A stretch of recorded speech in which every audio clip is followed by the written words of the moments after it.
পেঁয়াজ দিয়ে এমন একটি রেসিপি আজকে বানিয়েছি যেটা না তো পরোটা না কচুরি, তাও কিন্তু এই দুটোর স্বাদ কিন্তু এই রেসিপিতে আপনি পেয়ে যাবেন। তো একদম সাধারণ কিছু উপকরণ দিয়েই বানিয়েছি আর খুব সহজভাবেই দেখিয়েছি। তো আশা করি আপনাদের ভালো লাগবে বা সহজ মনে হবে। যদি ভালো লাগে তাহলে আমার ভিডিওতে একটা লাইক দেবেন। নতুন কেউ হয়ে থাকলে অবশ্যই আমার চ্যানেলটিকে সাবস্ক্রাইব করবেন, আর পাশে থাকা যে বেল আইকনটা থাকে ওটাতে প্রেস করতে ভুলবেন না। এইভাবে আমাকে সাপোর্ট করবেন। তার আগে নমস্কার, কেমন আছেন সবাই? আশা করি ভালো আছেন। শুভ্র শান্তি ব্লগে আপনাদের সবাইকে স্বাগত জানাই। আমি শান্তি। এই রেসিপির জন্য আমি এখানে আটা নিয়েছি 3 কাপের মতো। আপনারা চাইলে কিন্তু ময়দাটাও নিতে পারেন। তো এখানে আমি আটা নিয়েছি 3 কাপের মতো, আর এখানে দিয়ে দিচ্ছি পরিমাণ মতো লবণটা। তো বুঝে শুনেই দিতে হবে। এখানে আরও কিছু মশলা আমি অ্যাড করব, যেমন ওই হলুদ গুঁড়ো আমি অল্প করেই দিয়েছি। আপনারা চাইলে কিন্তু একটু বেশি করেও দিতে পারেন। তো লঙ্কা গুঁড়োটাকেও একটু বাড়িয়ে দিতে পারেন, খেতে ভালো লাগবে। তারপরে যেটা দিচ্ছি সেটা হলো ওই তেল, 2 চামচের মতো সাদা তেল দিচ্ছি। এটা দিলে কিন্তু ভীষণই খাস্তাভাবে তৈরি হবে, ভীষণই ক্রিস্পিভাবেও তৈরি হবে। তো আশা করি এ পর্যন্ত বুঝতে পেরেছেন। তো এইগুলোকে আমি ভালোভাবে মিশিয়ে নিচ্ছি এইভাবে ময়দার সঙ্গে বা আটার সঙ্গে। আমি এখানে গমের আটাটা নিয়েছি। তো এটাকে ভালোভাবে মিশিয়ে নিচ্ছি। এইভাবে কাজটা করে নিলে কিন্তু রেসিপিটি খুব সুন্দরভাবে তৈরি হয়।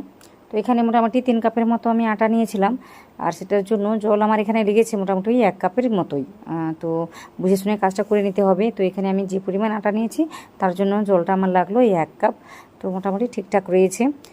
কিন্তু পুরো জলটাকে আমি একসঙ্গে দিইনি, অল্প অল্প করে দিয়ে ভালোভাবে একটা ডো তৈরি করে নিয়েছি। দেখতে পাচ্ছেন কিভাবে নর্মালি আমরা যেরকম রুটির জন্য বা লুচির জন্য ডোটা তৈরি করি ঠিক সেভাবেই হবে। বেশি আমি শক্ত করে মাখছি না এখানে। দেখতেই পাচ্ছেন কিভাবে আমি মেখে নিয়েছি। একটু সময় নিয়ে স্মুথ করে এই ডোটাকে তৈরি করে নিতে হবে। দেখতেই পাচ্ছেন কত সুন্দর করে আমি মেখে নিয়েছি। সবশেষে আমি 1 চামচের মতো তেলটাকে দিয়ে ভালোভাবে আরেকবার মেখে নিচ্ছি। তো এইভাবে মেখে নিলে উপর থেকে আর শক্ত শক্ত হয়ে যাবে না, তো এইভাবে নরম থাকবে। তো এটাকে মেখে আমি 5-10 মিনিটের জন্য রেখে দেবো। বেশি একটা সময় ধরে রাখতে হবে না। এভাবে মোটামুটি ঢেকে 10 মিনিট আমি রেখে দিচ্ছি। তো এদিকে চলুন একটা পুর তৈরি করে ফেলি, যার জন্য কড়াইতে আমি তেল দিয়েছিলাম। তেলটা গরম হয়ে গিয়েছে। তারপর 1 চামচের মতো গোটা জিরে দিয়েছি, ওটাকে ভেজে নিচ্ছি। তারপর আমি কাঁচা লঙ্কা কুচি দিয়েছি, ওটাকে একটু সময় নিয়ে ভেজে নিচ্ছি। ভেজে নেওয়ার পর ওতে আমি অনেকগুলো পেঁয়াজ কুচি দিচ্ছি। আজকে আমি সেভাবে কিছু সবজি বা আলু কিছুই নিইনি, শুধুমাত্র পেঁয়াজ দিয়ে এই রেসিপিটি বানাবো। বিশ্বাস করুন খেতে ভীষণই ভালো হয়। তো রেসিপিটি দেখতে থাকুন, আশা করি আপনাদের ভালো লাগবে। সাথে আমি দিয়ে দিলাম এখানে ওই গ্রেট করা আদা। তো এখানে চাইলে কিন্তু একটু রসুন কুচিও দেওয়া যায়, তো আমার কাছে এই মুহূর্তে ছিল না, সেই জন্য আমি দিইনি। ওই আদা আর পেঁয়াজ দিয়েই কাজটা করে নিচ্ছি। তো এই সময় সব কিছুকে আমি ভালো করে ভেজে নিচ্ছি, ওই মিডিয়াম ফ্লেম করেই ভেজে নিচ্ছি। তো একটু সময় নিয়ে ভাজতে হবে। ভাজতে ভাজতে মোটামুটি দেখা যাবে রঙটা কিন্তু চেঞ্জ হয়ে গিয়েছে পেঁয়াজের। তখন কিন্তু আমি কি করেছি, 1 চামচের মতো লঙ্কা গুঁড়ো দিয়েছি, 1/2 চামচের মতো কি দিয়েছি হলুদ গুঁড়ো, এটা ছোটো চামচের। তো এখানে জিরে গুঁড়ো, ধনে গুঁড়ো এগুলো দিয়েছি। তো যে মশলাগুলো থাকে ওইগুলোই দিয়েছি। বাড়িতে কিন্তু এই মশলাগুলো আমাদের বাড়িতে থাকে, তো এইগুলোই দিয়েছি, এক্সট্রা করে আর কিছুই দিচ্ছি না। তারপর যেটা আমি করেছি, এখানে একটু ভালো করে মিশিয়ে ভেজে নিয়েছি। তো বেশি এটা কিন্তু সময় লাগে না। এখনও পর্যন্ত কিন্তু আমি এখানে কোনো রকম লবণ ইউজ করিনি। তো একটু পরেই আমি ব্যবহার করব, আর কেন পরে দিচ্ছি সেটাও আমি বলে দেব। তো এখানে আমি দিচ্ছি ওই বেসন 1.5 চামচের মতোই দিয়েছি।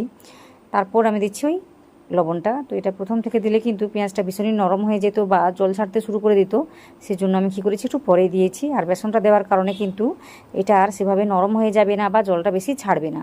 দেখতেই পাচ্ছেন কিভাবে আমি বেসনটাকে দিয়ে ভালোভাবে ভেজে নিয়েছি। তো এই জন্যই বেসনটাকে দেওয়া।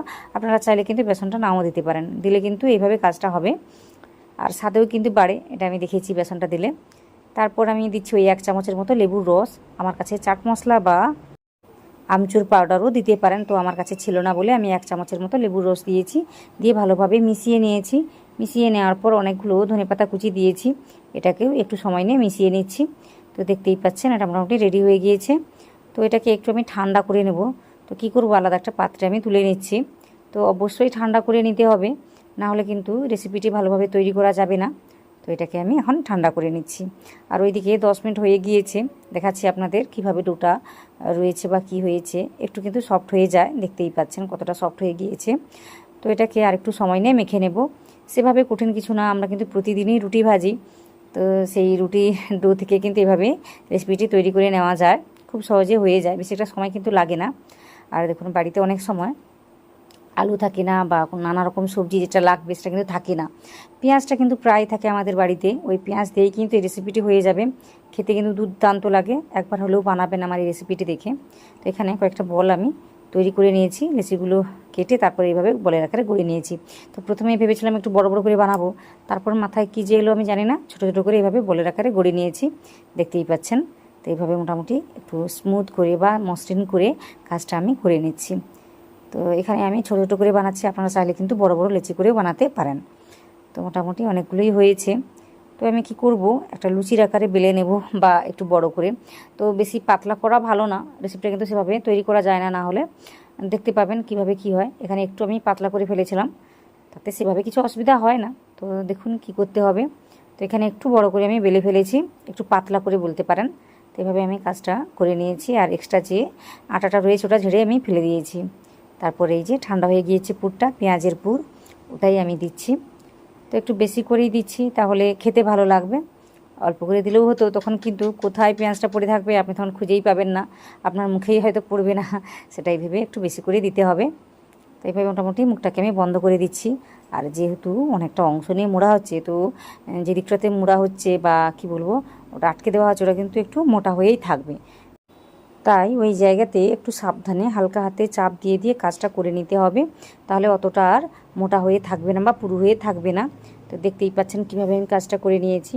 একটু পাতলা করে বেলে নেওয়ার জন্য কিন্তু নিজের দিকটা ফেটে গেল, তাতে কোনো অসুবিধা হবে না, আপনারা দেখতে পাবেন। তো এইভাবে মোটামুটি আরও একটা আমি দেখিয়ে দিচ্ছি। আর আলাদা করে বেলতে হবে না, যেহেতু আমি ছোটো ছোটো করে কাজটা করেছি সে কারণে আলাদা করে আর বেলে নিতে হবে না। তো আরেকটা আমি ছোট করে একটু পুরু রেখে কাজটা করেছি। তো এখানেও অনেকটা আমি পেঁয়াজ দিয়েছি, দিয়ে সাইডগুলো এভাবে ভাঁজ করে দিচ্ছি। দেখতেই পাচ্ছেন কিভাবে আমি কাজটা করছি, সেভাবে কঠিন কিছু না। তো এইভাবে কাজটা করে নিতে হবে, নিয়ে ভালোভাবে আটকে দিতে হবে যেন না খুলে যায় তেলে যাওয়ার পর বা ভাজার সময়। তো সেটা মাথায় রাখতে হবে, এইভাবে কিন্তু আটকে দিতে হবে ভালোভাবে। তারপর এভাবে হাতের মধ্যে রেখে বা কি বলবো বেলনিতে রেখে চাপ দিয়ে দিয়ে কাজটা করে নিলেই হবে। তো এখানে হাতের মধ্যেই আমি করে নিয়েছি, এক্সট্রা কোনো কাজ আমার করতে হয়নি আমাকে। তো এইভাবে বেশ কয়েকটা আমি তৈরি করে নিয়েছি, এগুলো আমি ভেজে নেব। তো কি করেছি, আমি কড়াইতে তেল দিয়েছি, তেলটা মোটামুটি গরম হয়েছে, তারপর গ্যাসের ফ্লেমটা আমি লো করেই রেখেছি, তারপর এগুলো আমি দিচ্ছি। তো বুঝে শুনে কাজটা করে নিতে হবে, একদম লো রেখে কাজটা করাও যাবে না। তো কি করবেন, লো আর মিডিয়ামের মাঝামাঝি রেখে কিন্তু কাজটা করবেন, তাতে কিন্তু সুন্দরভাবে ভাজাও হয়ে যাবে, আর কি বলবো বেশি একটা সময়ও লাগবে না। তো কচুরি ভাজতে হলে তখন কিন্তু অনেকটা তেল দিতে হতো, যেহেতু আজকে আমি কচুরি বানাচ্ছি না সেই জন্য আমি অল্প করে তেলটা দিয়েছি, দিয়ে ওই লো আর মিডিয়ামের মাঝখানে রেখেছি, গ্যাসের ফ্লেমটাকে রেখে এই কাজটি করে নিচ্ছি। তো মোটামুটি 1 মিনিটের মতো রেখে আবার উল্টে দিচ্ছি, দেখতেই পাচ্ছেন। তো এইভাবে কাজটা করে নিতে হবে। আর যে দিকটা মোড়া রয়েছে, আটকে দেওয়া রয়েছে, তো ওই দিকটা একটু ভালো করে ভেজে নিতে হবে, কারণ ওখানে ভীষণই পুরোভাবেই আটকে দেওয়া আছে বা কাজটা হয়েছে। তো বুঝতেই পারছেন আমি কি বলতে চাইছি। তো এইভাবে মোটামুটি তেলটাকে উপর থেকে দিয়ে এইভাবে ভেজে নিতে হবে। তো একটু সময় লাগবে, কিন্তু কচুরির মতো অতটা সময় লাগবে না। আর পরোটা ভাজলে কিন্তু প্রথম থেকে তেল আমরা দিই না, প্রথমে ভালোভাবে সেঁকে নিই, তারপর কিন্তু তেলটা দিই। তো আজকে মোটামুটি বলতে পারেন এটা এই রেসিপির মধ্যে আপনারা ওই কচুরির স্বাদও পাবেন এবং পরোটার স্বাদও পাবেন। ভীষণই সুস্বাদু একটু রেসিপি, আশা করি আপনাদের ভালো লাগবে। ওই যে বললাম আপনারা ওই নানা রকম সবজি কিন্তু এখানে অ্যাড করতে পারেন, বাচ্চাদের বানিয়ে দিতে পারেন, বাচ্চারা কিন্তু বেশ মজা করে খাবে। আর ভীষণই কী বলবো সুস্বাদু একটি রেসিপি, বাইরে থেকে ক্রিস্পি হবে, ভেতর থেকে পুড়ে ভরা থাকবে, তো অবশ্যই বাচ্চাদের ভালো লাগবে। তো অবশ্যই এটা বানিয়ে বাচ্চাদের খাওয়াতে পারেন। কখনোই কিন্তু হাই ফ্লেম করা যাবে না, এভাবে লো বা মিডিয়াম রেখেই কাজটা করে নিতে হবে, তাতে কিন্তু ভেতর থেকেও ভালোভাবে ভাজা হবে আর বাইরে থেকে সুন্দর একটা কালার চলে আসবে। তো হাই ফ্লেম করে দিলে কি হবে, প্রথম থেকে কিন্তু কালারটা চলে আসবে আর বাইরের দিকটা ভালোভাবে ভাজা হয়ে যাবে, ভেতরে কিন্তু ভালোভাবে ভাজা হবে না। তো অবশ্যই কাজটা বুঝে শুনে করে নিতে হবে। তো দেখুন এইভাবে মোটামুটি কথা বলতে বলতে ভেজে নিয়েছি। আর এখানে লাইটের একটু সমস্যা হচ্ছে, যার কারণে এইভাবে কালারটা দেখতে লাগছে, কিন্তু এইভাবে আমার কালারটি হয়নি, একটু হলুদ রঙেরই হয়েছে। তো আশা করি সব কিছুই বুঝতে পারছেন। মোটামুটি ভেজে নিয়েছি, এগুলোকে ভেজে নিয়ে তেলটাকে ঝরিয়ে নিয়েছি। তো দেখুন কত সুন্দর দেখতে লাগছে। তো একই রকমভাবে আরও কয়েকটা আমি ভেজে আপনাদের দেখাচ্ছি। তো তেলটাকে মোটামুটি আমি এই সময় লো আর মিডিয়ামের মাঝামাঝি রেখেছি, কিন্তু তেলটাকে ভালোভাবে গরম করে নিয়েছি আমি। তো এইভাবে কাজটাকে করে নিতে হবে। রেসিপিগুলো কি সুন্দর ফুলে ফেপে উঠছে দেখুন, খুব সুন্দরভাবে। তো এইভাবে কিন্তু কাজটা হয়ে যায়। তো উল্টে পাল্টে ভেজে নিতে হবে। তো এখানে দেখতেই পাচ্ছেন এভাবে ফাটা ফাটা দেখতে লাগছে, কিন্তু এটা ফাটা নয়। ওই যে আটকে দিয়েছিলাম ওখানে একটা এভাবে ক্র্যাক ছিল। তো ভিতর থেকে কিন্তু কিছুই বেরায়নি, দেখতেই পাচ্ছেন কত সুন্দরভাবে ভাজা হচ্ছে। এইভাবে কিন্তু একটু সময় নিয়ে ভেজে নিতে হবে, কিন্তু কচুরির মতো অতটা কিন্তু সময় আমার লাগেনি। তো আশা করি সব কিছুই বুঝতে পারছেন। তো মোটামুটি সবকটা আমি ভেজে নিয়েছি, তারপর আপনাদের আমি দেখিয়ে দিচ্ছি, দেখুন কতটা সুন্দরভাবে তৈরি হয়েছে। তো আশা করি বুঝতে পেরেছেন, ঠিক এই রঙটাই হয়েছে আমার, কিন্তু ভাজার সময় এই রঙটা লাগেনি, কেন আমি জানি না, লাইটের কোনো একটা সমস্যা ছিল সেই জন্য। একটা আপনাদের আমি কেটে দেখিয়ে দিচ্ছি, দেখুন কত সুন্দর হয়েছে, ভিতরে একদম পুরে ভরা। আমি বেশি করে পুরটা দিয়েছিলাম, যার কারণে কিন্তু ভিতরে একদম পুরে ভরা আছে। খেতে কিন্তু দুর্দান্ত লাগবে, দেখতেই পাচ্ছেন কিভাবে।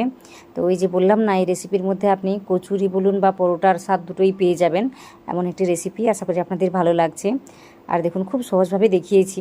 যদি ভালো লাগে তাহলে আমার ভিডিওতে একটা লাইক দেবেন, নতুন কেউ হয়ে থাকলে অবশ্যই আমার চ্যানেলটিকে সাবস্ক্রাইব করবেন, এইভাবে আমার পাশে থাকবেন।